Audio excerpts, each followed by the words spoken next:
Indonesia going up against RRQ from Indonesia as well. BTR on the blue side going up against RRQ on the red side. So Grok already being banned out, Martis already being banned out as well. Standard bans here coming in. Would like to see a little bit more different. Would like to see a little bit more different styles of play here coming in from both these guys. Oh, Lancelot being banned out here. What do you think about this Lancelot ban out here? I think that's perfectly fine to have, Lancelot, Martis or Hellcat being removed away here. However, we are going to see that the easy flex bans can be coming out here because the teams have been going up against each other, and there's larger targets like LY4 and what he likes to be playing over there. We could potentially see a targeted ban. However, I don't think so. We're that far along to be doing that. So 3 of the main assassins being removed and that 1 tank. Angela is a quite highly contested pick, is left open. We have seen Jawhead all the time. Jawhead could also be up there. I would like to see Angela or Gushan at least being picked out first, and as I say it's going to be picked out first already. So Angela is one of those very safe picks here. Coming in from the side of BTR, they do lock in a very strong assassin here, which I think is going to be very good for them. RRQ on the other hand are going to be picking up they are going to pick up the Hayabusa and the high loss. So high loss is going to be a very good pickup here, because for the most part when you use a high loss, right, when you use a high loss, you have that ability to use the ultimate and just close so much distance between you and the enemy team. I think it's not only, yes, the ultimate is absolutely true. You can close lots of distance that's there, but you also are seeing, for instance, Hayabusa has lots of mobility. Exactly. As it is. It is actually the point blank stun that Hylos has, which can interrupt so many people from coming in, and Gushan really is one of them. The moment he dashes in anywhere close towards Hylos, he can interrupt his movement, and that can be pretty devastating for somebody who wants to be nimble because you're so squishy. That's on the micro level, but when you look at the macro level, right? you have some of these teams that some of these players that are not exactly very mobile, and most of the time when you want to talk about your team is picking. When you want to talk about mobility, right? Tanks are some of these tanks. Initiators, chargers are most of the type of people that do not, most of the type of heroes, excuse me, that do not have that ability to charge directly into your face. So I do believe that that extra added speed and that, like how you said, that point blank stun that comes in from Hylos will definitely be very interesting. So what I like about this is also the fact that Saber now being picked out, as well as LY4 hovering over and picking out the Akai. So we do see that coming in from RRQ, they have one more hero to lock in before they go into game. So what do you think the last hero going to be, considering what is the composition that is being shown from the side of Bigatron? I wouldn't be surprised if they go in for another damage dealer that's here. In fact, it's gonna be Bane, who lives in the pineapple under the sea. Okay, anyway. Not quite the right guy. I don't know, like I see him, I think of Mr. Krabs, But anyway, all the salty seas aside, we're gonna see Bane now being picked out. So is this the start of something new coming in from the side of RRQ going up against BTR? I am super excited to see this. How do you feel about this composition here coming in from the side of BTR that's going to go up against RRQ? I think Bigatron just has, I would say, a more so standard sort of lineup. You can understand that. We are seeing a lot more Bane games, start to make an appearance here. However, we aren't really seeing, super high assassination potential. Yes, we do have, Harley that's there as well. However, Harley's cards can be easily misdirected. So, the potential of making that error will be there. I think RRQ has outright more difficulty to execute their composition. Definitely. However, if they do execute their composition, I think they would do really well, and perhaps even win this game. I hope so too, and I do hope that at least coming in from the side of BTR, they're able to actually bring out some of this really awesome gameplay here, because we do see that LY4 is known to be one of those guys that just brings a lot of talent into the pool here. And what's really important also to note is the fact that coming in from the side of BTR is that they do have a lot of lockdown capabilities here with the Joe Way of the Dragon that synergizes really well with triple sweep, as well as Akai that's able to jump in and spin to win. But I'm really concerned about how RFQ is going to be playing this off. Oh, nice little ejector there coming in. LY4 now looking it up and doing in the damage that he can. Jeet Kundo now from Yam was able to knock him up, but over the top side here, oh my goodness. Be first blood. There might be another first blood, but he shadows away. Nicely done there, coming in from the side, the Hayabusa coming from RRQ. I like how LY4 is, dancing around, making sure that, no exclamation marks appear above the head of anybody just before they are wanting to engage up there. The smoke screen does get thrown up, but not quite the right person. 3 of the members does get damage here. It looks like LY4 might be the first one to go down. Oh, LY4! Flicker forward. He is the first casualty of the game here. Gushing does remove Jawhead around, and then Harley removes Gushing from the map. Here we are going to see the RRQ does get a little bit of that early advantage. Great start for them. LY4 dropping down like a fly early on in the game, and it seems that RRQ right now has the potential to take the advantage here.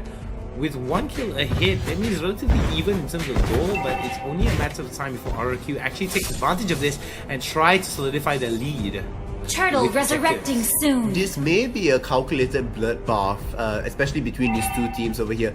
Love the patience waiting at the side here. Young Min launched out to the front. Gushing will happily survive this as Jawhead throws Akai back into him. Not quite enough damage just yet. It's still very early into the game, as Harley picks up a few more items that will become very deadly. LY4 alone in the bottom lane will get sandwiched if it does get thrown LY4 back. again! LY4 looking to be the priority for the team here, as BTR is going to lose one of their top tier players here, as RRQ looking towards shutting down LY4. They know for a fact that if LY4 gets ahead, he's just going to be a monster and it's going to be a major pain to deal with here as the game progresses. Well, it's not only just him. We are going to see that, the gangs from bottom back to mid, making sure that multiple members of the team do not, and cannot even, stabilize, let alone get ahead of any of the team that's here.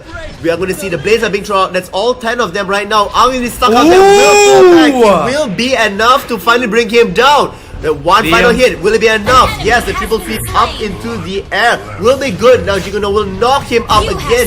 Now Akai will get the kill onto Bane. Will this be another kill being set up here? Harley will go in. Rage will fall.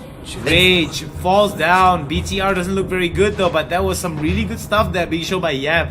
That was a beautiful triple sweep, and what was also important was the Jeet Kundo followed up by the Way of the Dragon that was being shown there by by BTR to make sure that they were able to lock them down. That is more of those kind of fights is what I want to see coming in from the side of BTR. RRQ, however, they're doing a pretty good job. Oh my goodness, the flicker right onto LY4. LY4 goes up into the sky, and it seems that it's going to be bad here. There goes the Hylos ultimate, and it's going to be down. And out for the count is going to be LY4. Yam in the middle of a lot of trouble here, and the damage is going to be good. And RRQ takes them all down. And here we're going to see Joy smacking back in. They are not afraid to take the fight under the tower. Lovely dancing, juggling the turret aggro from there. And here we are going to see yet another kill come up from RRQ. Bigatron is finding difficulty.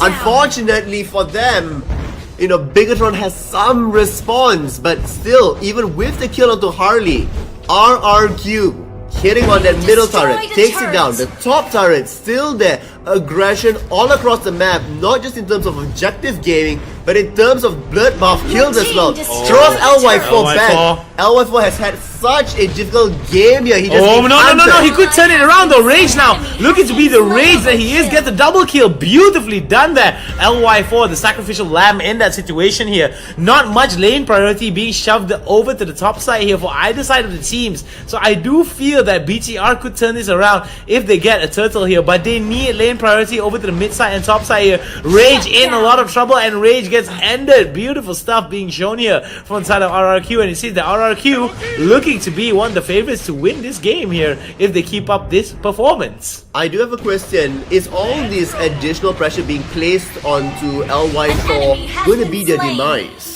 That's the thing. I mean, you put a lot. They're once again, in the bottom lane, not necessarily taking out the tower as fast as they could because you're just waiting to see where LY4 is.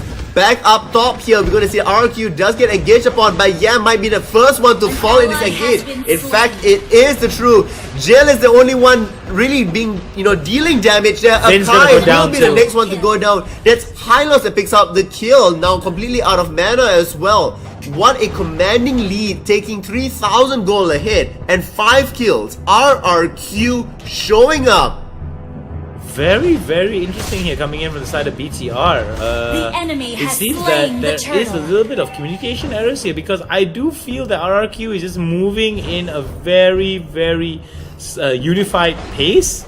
And what I like about it is the fact that whenever you have a team that moves in a unified pace, you're going to realize that the Our objectives that they're turret going to has take been as well is going to be destroyed. unified as well. And when you have a team that's able to synergize and move with you without even like communicating, then you just know for a fact that this team is they just play together really well, and they just communicate to a point where it's just a point of habit. But we do see BTR now in a bit of trouble here. Rage is going to be the first one to go down. Yam is going to be second one to go down, and it seems that RRQ now looking for double the kill, double the fun. 7 kills in favor of BTR, but RRQ trumps that by double the times, 14 in their favor. Look at that, BTR now in a lot of trouble. The mist has gone down for LY4. LY4 could be in a bit of trouble here if Jarhead were to get close. Instinct now looking towards pushing the bot side. What can BTR do to stop Your this team push coming in from the destroyed side of the turret. RRQ? Pseudo. There's very little they can do. They just need to hold on to it. But just want to stress out how far behind they are. Cho is at level 6 with 2,300 gold. turret has That been is, destroyed. measly out of anything that's there. Even Natalia has a little bit further up ahead. But the way to claw back into this game is to be able to, to get 1 or 2, skirmishy kills. Let the gold transfer back, stop pushing out and controlling the waves that are going on. And with that, do they stand a chance to come back into it? However, if RRQ continues, balling up together, it will not be easy to execute. BTR has their work cut out for them. It definitely is not easy for them to, what's it called? To actually execute this because BTR resurrecting has a soon. lot of things against them, and what's really important is now the Lord is going to be spawning up. With the amount of priority that's happening for the side of RRQ, Well, it's going to be bad. But Gasham's BTR getting one already, that's there, but Hayabusa does respond back into it. They're going to lose multiple members. Gel is the only... Sorry, Gel, and we are going to see out here... Oh, just to mention, Shaw might be alive as well. 4 members fall so quickly just for one on the other side. 604 with about 7,000 gold in advantage for the side of Hayabusa. Man, oh man, look at the items that he has already. He has so much damage, so much penetration, and he's able to sustain. Jill now in a bit of trouble, and look at that! Godlike is the Hayabusa, and it's going to be the Lord is going to be taken out, and this could spell the end for BTR here. Justin, how do you feel RRQ is playing in this game? Do you feel that this is almost a perfect game for them against BTR, or do you feel that BTR is just not performing? I don't know if it's a perfect game for them, but they're certainly controlling the pace of the game. It is so completely RRQ's game at this point. I talked and asked you the question, was all that focus on LY4 potentially going to be their detriment? It doesn't seem to be the way, because Natalia is so far behind. Akai gets a kill, which is a really good thing, in them having to stabilize the game. But they also lose out Akai, and now we're going to see Hayabusa so fed ahead, easily deleting away Natalia. Almost Our 3 times the turret amount has of been gold that she destroyed. has. My goodness gracious me, this is going to be bad here coming in from the side of BTR, as they are going to be stunned out. Now, the sweeping blades coming in from the side of Jill, trying to get as much space as he can. Lord now pushing it out. There goes Jeet Kundo from the side of Yam, trying to knock them out, but it's going to be a mega kill here coming in from the high loss, and it's going to be more and more and more, and it's going to be end game coming in from the side of RRQ as BTR tastes defeat in game number 1, match number 4, our potential last match for today. I would say... Wait, it is going to be the last It is match. last match, excuse me. It is shocking to see how they had, gone on and executed this. We knew that it was going to be a close game. We knew that it was going to be a good fight, but I didn't really think it would be that severe. Being executed on both sides. I have to say that the Bane pick here is working out really. All 3 games that he has so far made appearance in, it's all been good. Want to see what else they have to offer with regards to this. Really, just looking at LY4 stats, abysmal. I mean, that's just bad. I mean, coming in. it's a really, really tough game for him. 4 deaths really earlier on, no goal whatsoever to carry. You know, still managed to get some stats, some gold on him, but nowhere close to needing to be the carry or the assassin.